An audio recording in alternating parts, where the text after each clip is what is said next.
LSAT last February, and I don't know what, I was doing like 154, 155 or so going into it. And so I didn't feel terribly strong about it, but I just wanted to get in.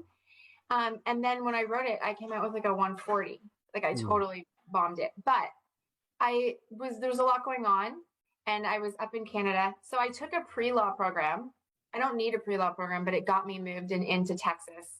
I want either into the University of Texas, which is a top university, really. They need like a 170, or into Baylor, which is like a 160, something like that. And I know I can do that. I know I'm capable of it. Like I have multiple degrees. I just have to get my head around what's happening. Like I'm a teacher, moving from being a teacher, moving to law. It's my second career now that my children are leaving. So, and I survived a 12-year divorce. So, it just felt like the right space to move into. So now I'm focused. Like I'm in a law internship. I'm at Southwestern University doing a law internship for 20 hours a week. Writing a research paper for education is my other credit. So I'm kind of set, and I want to write in June, and I want to nail it. Like I want a 170 or better.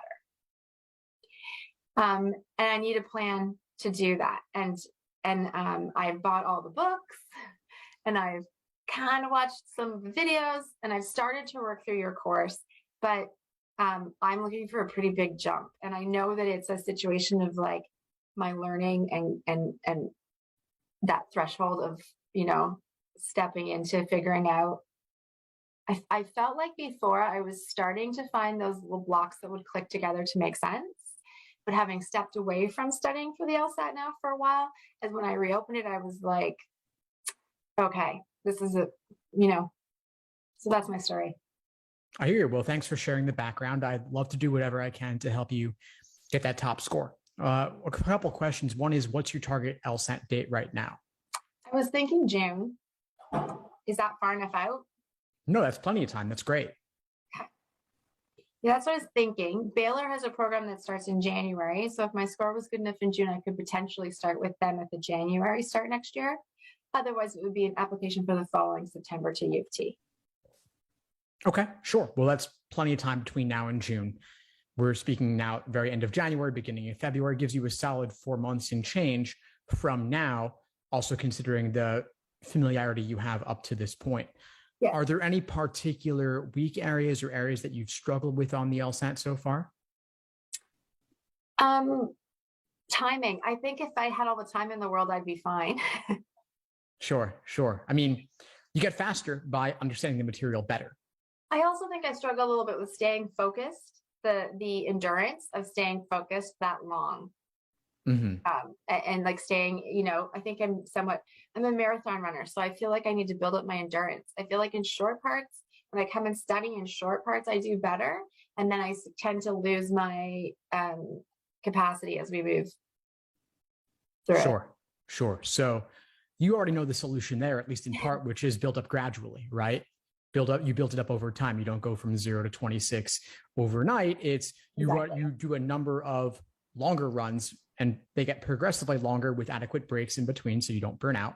Yeah. So just as you might want to do an 18-mile run or a 20-mile run before the full 26, you want to do some 2-section exams, 3-section exams, and then unlike a marathon, you can actually do several full-length exams before test day, and it won't burn you out as long as you space them out adequately. So I'd say first, get your pacing down with an individual timed section, then 2 timed sections back to back, then 2 sections break a third, then 2 sections break 2 more. And that's how you work on both pacing and endurance simultaneously. So would you break it down and do like logical games and then do reading comprehension? Like how would you master one section? I think what I'm working with too is changing the way I'm thinking for this exam. I've been writing papers and I've been teaching inquiry-based learning, and I'm not thinking in the right way for this exam, I feel like. Does that make any sort of sense? My mind's on more of a writing inquiry-based research kind of mode, and it needs to switch back to the analyst thinking piece of it. Yeah. I get what you're saying. They're fundamentally different. They are. And part of this is that the LSAT is requiring that you analyze other people's work, but they're very, for example, logical reasoning, very short, bite-sized arguments. Pattern recognition is a really big part of this because they just keep repeating themselves. If you're reading academic papers, different authors have completely different writing styles. They're all over the place. LSAT is standardized. Right. And it's also strictly timed. I'm used to being able to talk you into understanding my argument or my perspective, right? And I can sell you in an interview on what my knowledge is. But when you put me into a standardized test like the LSAT, that's not usually my strong space. And so I know I need to master that as I go back towards an academic environment that requires that of me. And so it's figuring out how do I move back into that more. And I think so if I master logical game, like what's the secret to getting a 170? You've got to make this part perfect, and like how do I do this? Yeah, sure. So there's a fundamental difference that you highlighted, which is that you're not selling them anything. If anything, you need to adopt their way of thinking. Mm-hmm. So they hold all the keys. You've got to be able to tell them what they want to hear. And part of that, the patriarchy wrote us an exam that says you're only allowed in if you overthink like that. That may well be true. That may well be true. However, they're the ones who hold all the cards. So we have to adopt their way of thinking and be able to tell them that we understand how they're going about it, how they're thinking. So they're always right. LSAC is always right. You can't argue with them. Doesn't matter if you can make a case for the wrong answer choice.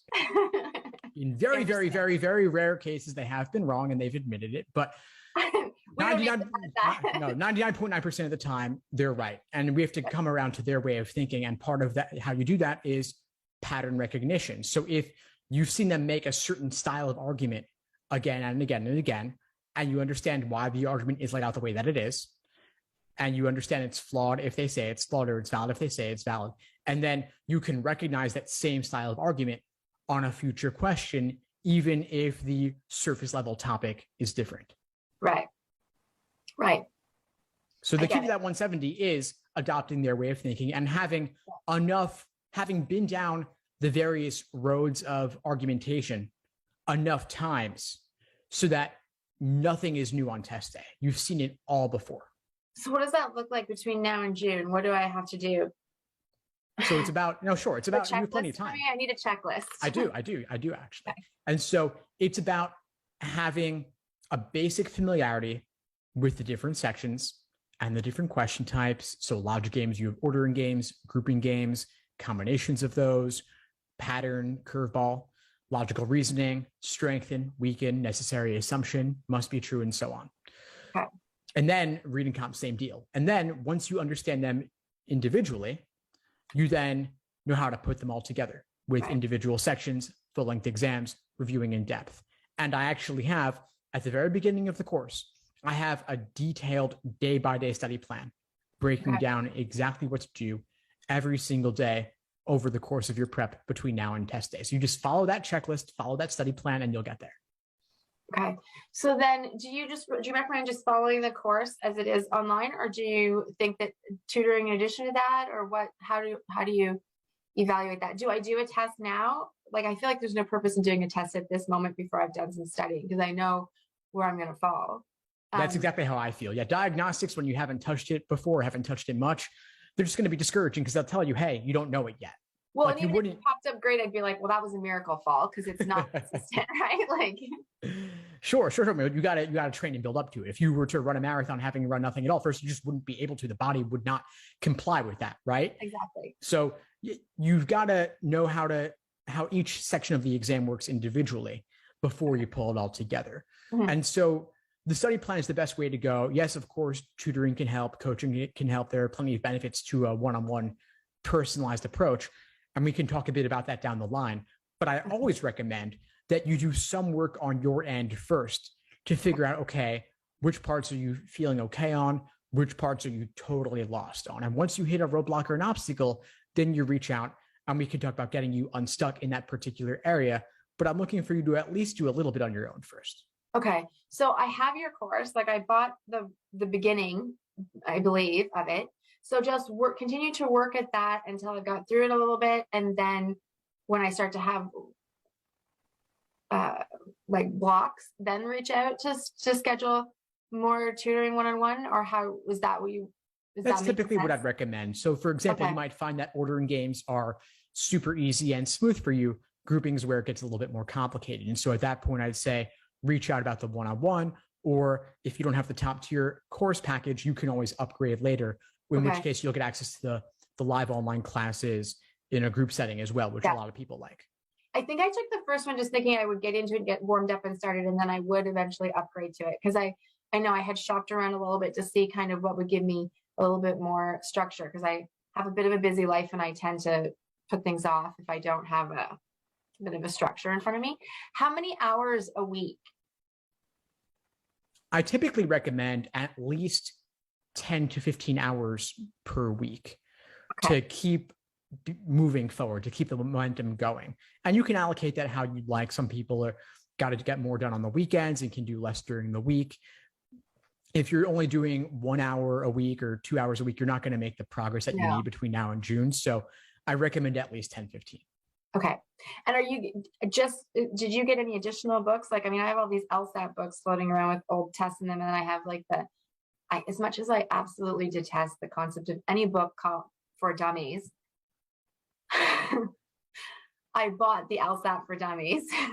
Okay. I would throw that one away. I wouldn't recommend it. And part of it's just that it contains mistakes. That's the worst thing. It's bad enough. The LSAT's hard enough as it is, let alone if the questions themselves are actually flawed in their design. That book is not realistic. It's not up to date. I would put that aside. You want 170 plus, get some better materials. You have the course.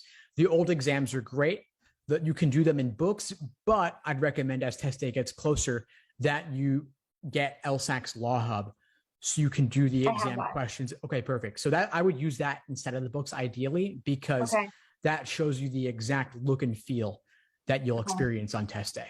Okay. Is there anything else I need to know? I would just dive in, just take it one piece at a time. The study plan lays it all out. Of course, if you have questions as you move forward, which I'm sure you will, as everyone does, just reach out and I'll do what I can to point you in the right direction. So we're just following the course, and then we're going through and doing old exams, kind of seeing how they go and comparing our answers to the answers that are there. And use the course. I mean, the course gives you in-depth explanations. It gives you walkthroughs. And so the LSAT exams just give you the answer key, but they don't explain why. And so, of course, it's worth trying to figure it out on your own. But if you're still stuck, then you use the explanations, or that's when tutoring or coaching can come in. Okay, perfect. Thank you. My pleasure, Kathleen. Of course, reach out if you need anything moving forward. I'm here for you. I absolutely will. I anticipate that once I get through a bit of it, we'll do some tutoring sessions. Perfect. All right. I'll talk to you soon. Thank you, Steve.